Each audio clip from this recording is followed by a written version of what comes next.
नमस्कार, आप देख रहे हैं इंडिया वॉइस। मैं हूं आपके साथ श्रुति अंगद। बुलेटिन करेंगे शुरुआत। लखनऊ से बड़ी खबर सामने आ रही है हज यात्रा को लेकर। ये बड़ी जानकारी, प्रशासन का बड़ा ऐलान है। हज यात्रियों के लिए बढ़ेगी सुविधाएं, यात्रियों की सेवा के लिए भेजे जाएंगे हज इंस्पेक्टर। यात्रियों के लिए एक जगह टिकने की भी व्यवस्था की जाएगी। तो हज यात्रा को लेकर प्रशासन की तरफ से ऐलान किया गया है। हज यात्रियों की सुविधा को देखते हुए प्रशासनिक व्यवस्थाएं बढ़ाई जाएंगी। यात्रियों की सेवा के लिए हज इंस्पेक्टर भी भेजे जाएंगे। यात्रियों के लिए एक जगह टिकने की व्यवस्थाएं भी की जाएगी।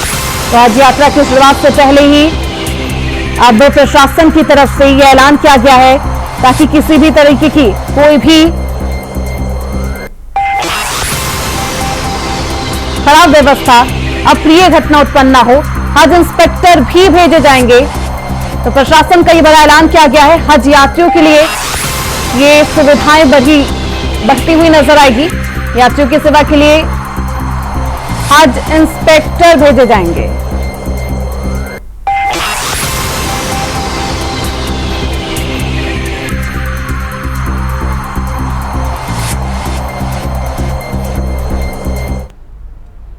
तो अब आपको सीधे ले चलते हैं संसद भवन, जहां राष्ट्रपति द्रौपदी मुर्मू संबोधन कर रही है।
छब्बीस नवंबर 1949 ईस्वी, मिति मार्गशीर्ष शुक्ल सप्तमी, संवत 2006 विक्रमी को एतद द्वारा संविधान को अंगीकृत, अधिनियमित और आत्मार्पित किया गया। भारत का संविधान दुनिया में सबसे बड़ा लिखित संविधान है, जिसका निर्माण 2 वर्ष 11 महीने और 18 दिनों में हुआ। संविधान के पहले ही पृष्ठ पर लिखा है, इंडिया दैट इज भारत। यह प्रतीक है सभ्यता के सातत्य का, परंपरा की जुड़ती कड़ियों का और जड़ों से जुड़ने का। और ये हम सभी के लिए बहुत हर्ष और गर्व की बात है कि इस वर्ष देश संविधान को अंगीकार किए जाने की 75वीं वर्षगांठ मना रहा है। सादर नमस्कार आप सभी माननीय विशिष्ट जनों का इस ऐतिहासिक केंद्रीय कक्ष में हार्दिक स्वागत, अभिनंदन एवं शत शत वंदन। इस कार्यक्रम को प्रारंभ करने हेतु मेरा सादर अनुरोध माननीय लोकसभा अध्यक्ष श्री ओम बिरला जी से कि आप स्वागत भाषण प्रस्तुत करें। संविधान सदन में आयोजित इस ऐतिहासिक संविधान दिवस कार्यक्रम में माननीय राष्ट्रपति जी, माननीय उपराष्ट्रपति जी, माननीय प्रधानमंत्री जी, सभी राजनीतिक दलों के नेतागण, माननीय सदस्यगण, आज संविधान दिवस उत्सव मनाने करोड़ों भारतीय वासियों का मैं हार्दिक स्वागत करता हूं, अभिनंदन करता हूं। 75 वर्ष पहले इसी दिन, इसी पवित्र स्थान पर हमारे संविधान को अंगीकृत किया था। माननीय राष्ट्रपति महोदय के नेतृत्व में संपूर्ण देश एक साथ मिलकर आज संविधान के प्रति कृतज्ञता प्रकट कर रहा है। आज करोड़ों देशवासी संविधान की प्रस्तावना का पाठ कर देश को आगे बढ़ाने का संकल्प लेंगे। माननीय प्रधानमंत्री जी की प्रेरणा से वर्ष 2015 में हमने 26 नवंबर को संविधान दिवस के रूप में मनाने का ऐतिहासिक निर्णय लिया था। हमारा संविधान हमारे मनीषियों की वर्षों की तप, त्याग, विद्वता, सामर्थ्य और क्षमता का परिणाम है। इसी केंद्रीय कक्ष में लगभग 3 वर्षों के कठिन परिश्रम के बाद उन्होंने देश की भौगोलिक और सामाजिक विविधताओं को एक सूत्र में बांधने वाला संविधान बनाया। संविधान सभा में अलग अलग विचारधारा के लोग सदस्य थे। इसके बावजूद भी उन्होंने एक एक अनुच्छेद पर विचार किया, मंथन किया, पूरी गरिमा और मर्यादा से अपनी सहमति असहमति व्यक्त करते हुए संविधान की रचना की। सार्थक एवं गरिमापूर्ण संवाद की इस उत्कृष्ट परंपरा को हमें अपने सदनों में भी अपनाना चाहिए। हमारा संविधान देश में सामाजिक आर्थिक बदलाव का सुधार रहा है। करते हुए काल में हम सामूहिक प्रयासों से विकसित भारत की और मजबूती से आगे बढ़ रहे हैं। इन 75 वर्षों में हमारी संसद के माध्यम से आम जनता के जीवन में सामाजिक आर्थिक परिवर्तन लाए गए हैं, जिससे लोकतंत्र में जनता की आस्था मजबूत हुई है। संविधान ने हमारे तीनों लोकतंत्र के स्तंभों विधायिका, कार्यपालिका और न्यायपालिका को आपसी समन्वय के साथ सुचारू रूप से कार्य करने की व्यवस्था दी है। इन 75 वर्षों में इन तीनों अंगों ने श्रेष्ठता से कार्य करते हुए देश के समग्र विकास में अपनी भूमिका निभाई है। बाबा साहब अंबेडकर जी ने कहा था, हमारा संविधान एक ऐसा दस्तावेज होना चाहिए जो न केवल हमारे देश की स्वतंत्रता और समानता की रक्षा करे, बल्कि हमारे देश के लोगों को एक साथ लाने में भी मदद करे। हमें बाबा साहब अंबेडकर जी के इन्हीं शब्दों से हमारे महान संविधान निर्माताओं के भारतीय समाज के प्रति दृष्टिकोण को समझना चाहिए। हमारा संविधान वसुदेव कुटुंबकम यानी संपूर्ण विश्व एक परिवार है के सिद्धांत का अनुसरण करने की प्रेरणा देता है। संवैधानिक मूल्यों के प्रति हमारी गहरी प्रतिबद्धता है विश्व पटल पर। इसी कारण भारत की छवि बहुत मजबूत हुई है। मैं सभी माननीय सांसदों से आग्रह करूंगा कि वह अपने अपने क्षेत्रों में संविधान के अंगीकार होने के 75 वर्ष को जनता की सहभागिता के साथ एक उत्सव के रूप में मनाए, जिससे राष्ट्र प्रथम की भावना और अधिक सदृढ़ हो। जय हिंद। धन्यवाद मान्यवर। माननीय विशिष्टगण, भारत दुनिया का सबसे बड़ा लोकतंत्र है और संविधान हमारा ग्रंथ है। आइए अब भारत के संविधान की महिमा पर आधारित एक फिल्म के माध्यम से जानें संविधान के निर्माण की इस ऐतिहासिक यात्रा और गौरवशाली सफर को।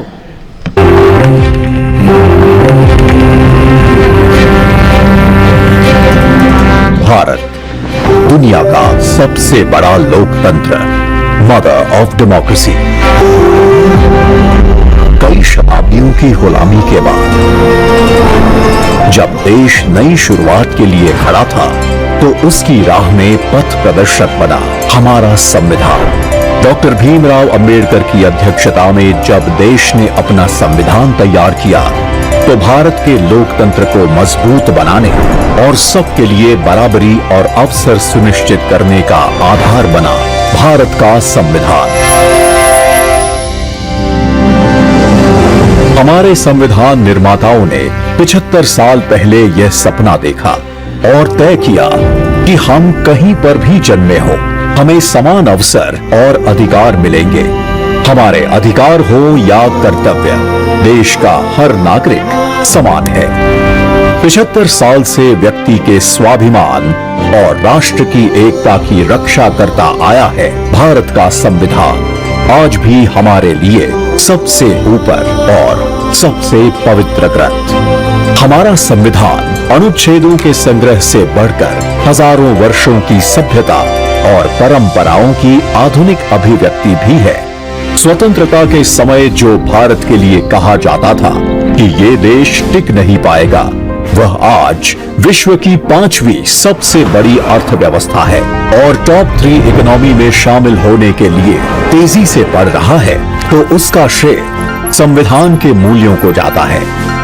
बीते 10 साल में लिए गए फैसलों, बनाई गई नीतियों और उठाए गए कदमों के मूल में संविधान की स्पिरिट रही है। हमारे संविधान के प्रेम्बल की शुरुआत में जो वी द पीपल लिखा है, ये सिर्फ 3 शब्द नहीं है।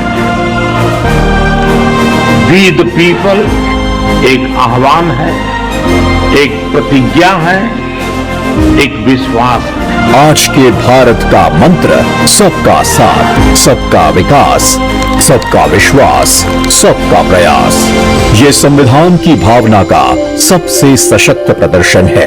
संविधान के समानता के सिद्धांत के साथ आज बिना भेदभाव लाभार्थियों तक लाभ पहुंचता है। अंत्योदय के लक्ष्य के साथ वंचित वर्ग और पिछड़े प्रदेशों को हर योजना के केंद्र में रखा जाता है। महिलाओं के उद्यमी बनने में, कप्तान बनने में, ऊंची उड़ान लेने में देश उन्हें मदद पहुंचाता है। देश के प्रथम गांव से लेकर दूर दराज के गांव तक पहुंच रही सड़कें, सामान, केबल्स और खुशियां संविधान के प्रति देश का समर्पण दिखाता है।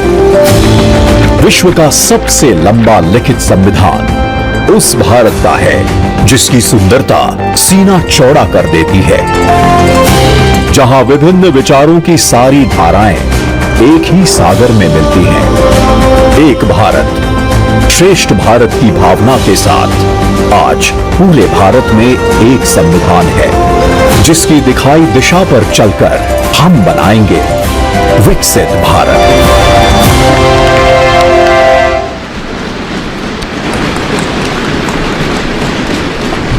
और अब मेरा विनम्र आग्रह है भारत के माननीय उपराष्ट्रपति जी और राज्यसभा के सभापति श्री जगदीप धनखड़ जी से कि आप विशिष्ट सभा को संबोधित करें।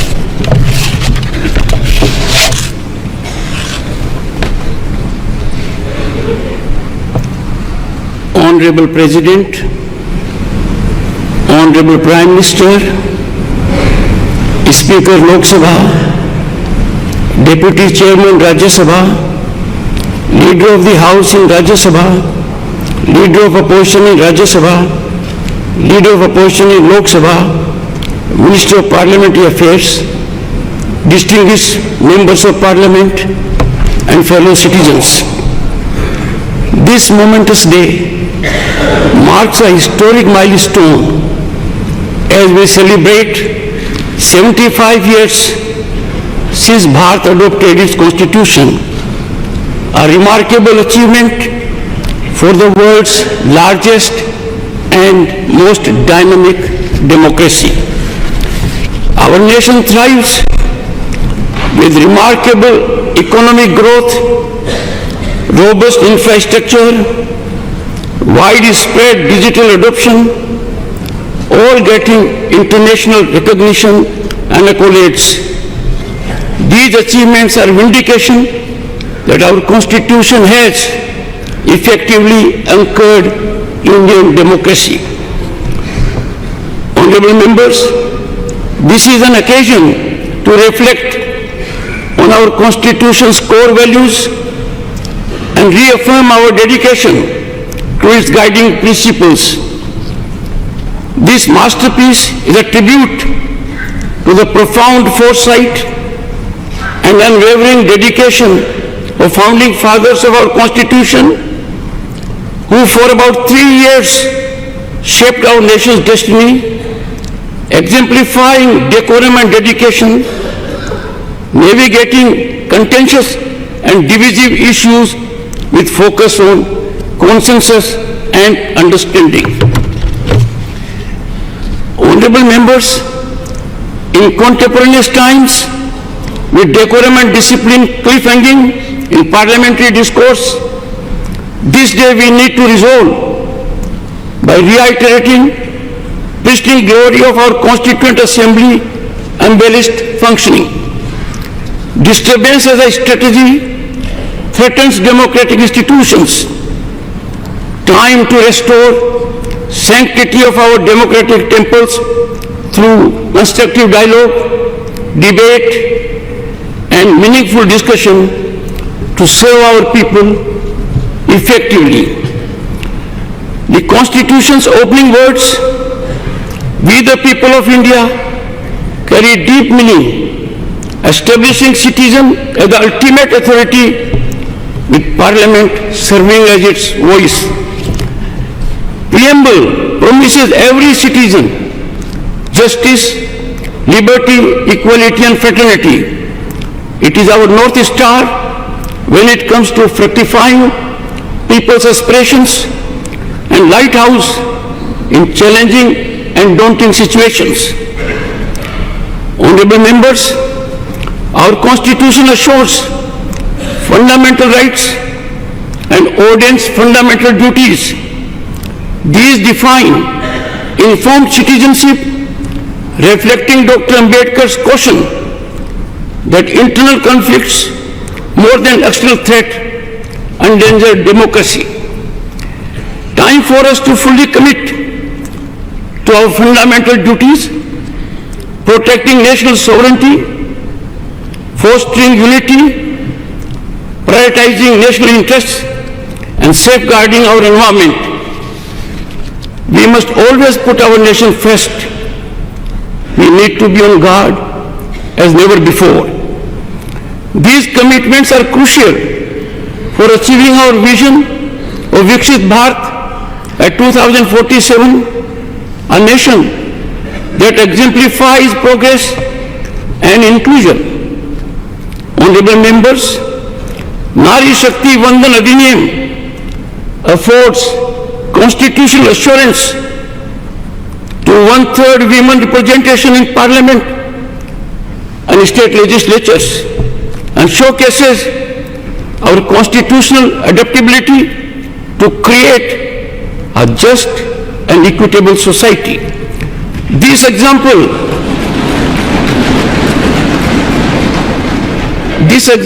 of the many illustrates how affirmative policies, transparent and accountable governance have helped citizens achieve their aspirations.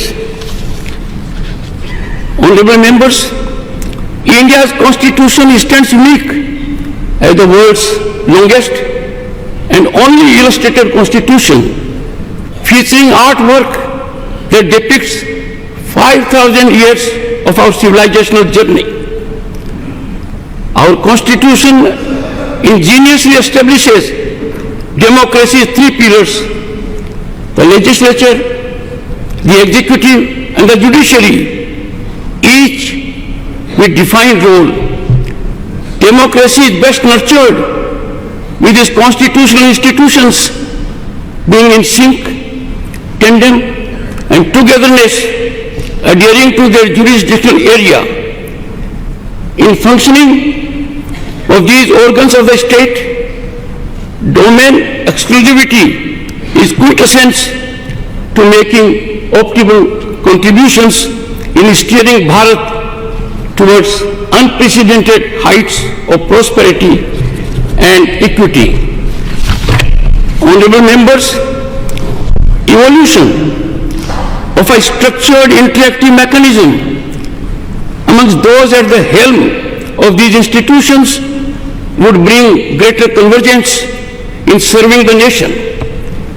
It is constitutional ordainment that the Parliament, after shaping legislation, must also ensure legislation trajectory in right direction.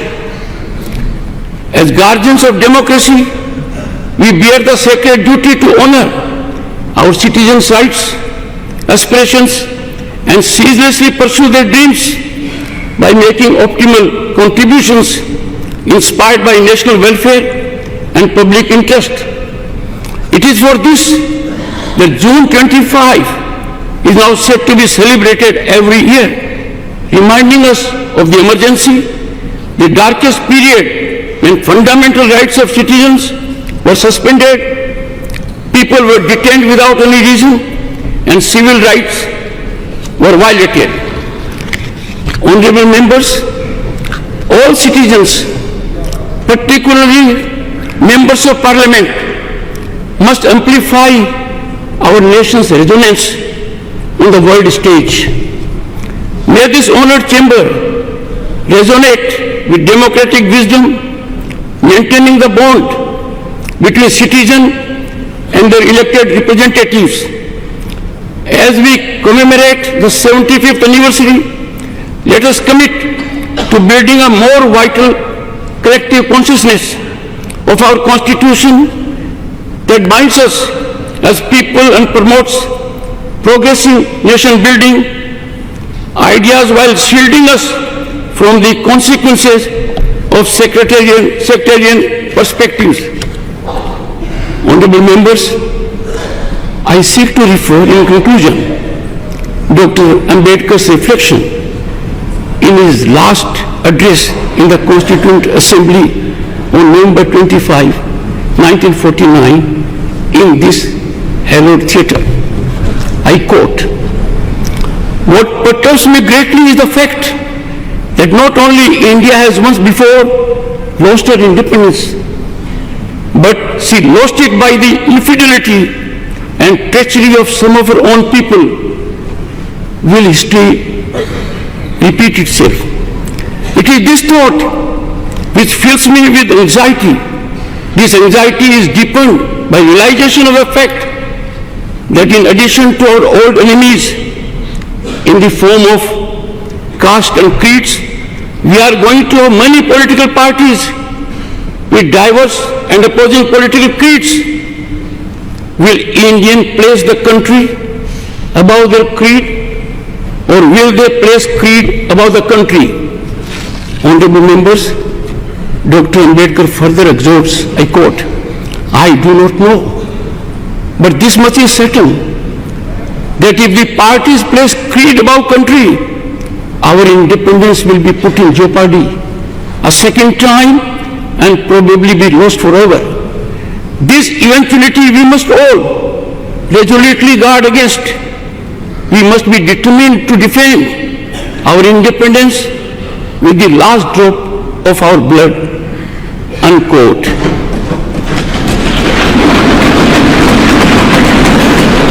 Honorable members, I too conclude on this note with appeal to heed wise counsel emanating from the father of the Indian Constitution.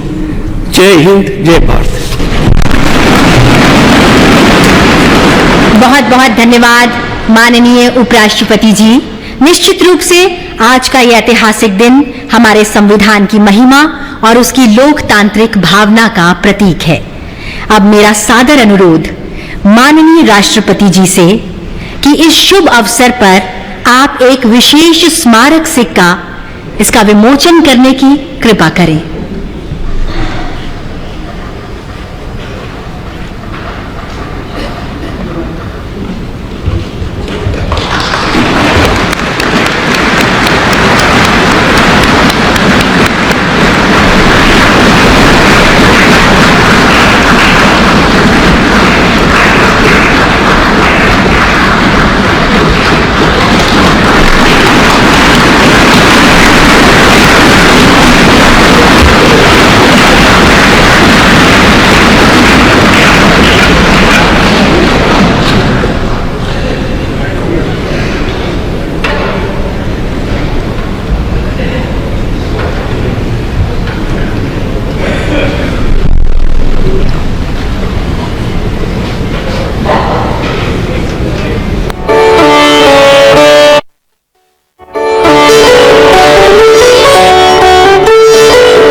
बहुत बहुत धन्यवाद।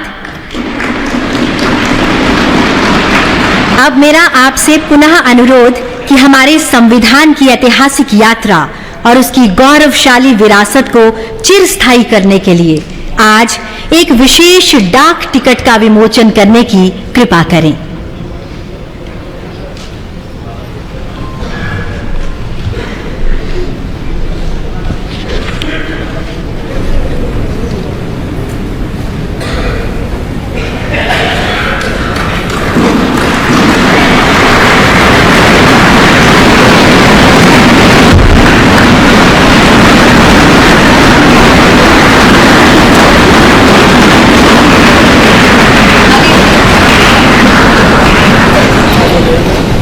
यह डाक ticket संविधान की उन मूल भावनाओं का प्रतीक होगा जो भारत को एकजुट करती है और हमें आगे बढ़ने का मार्ग दिखाती है।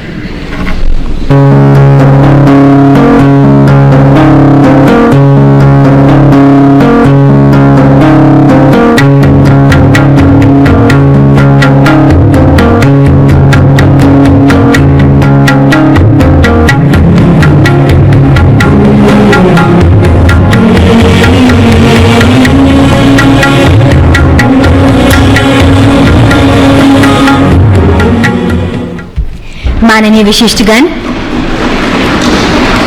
आज इस खास मौके पर हम सब भारत के संविधान को समर्पित 2 पुस्तकों के विमोचन के भी साक्षी होंगे। अतः माननीय राष्ट्रपति जी, आपसे सादर अनुरोध, कृपया इन पुस्तकों का विमोचन करने की कृपा करें। सर्वप्रथम पहली पुस्तक है भारत के संविधान का निर्माण, एक झलक।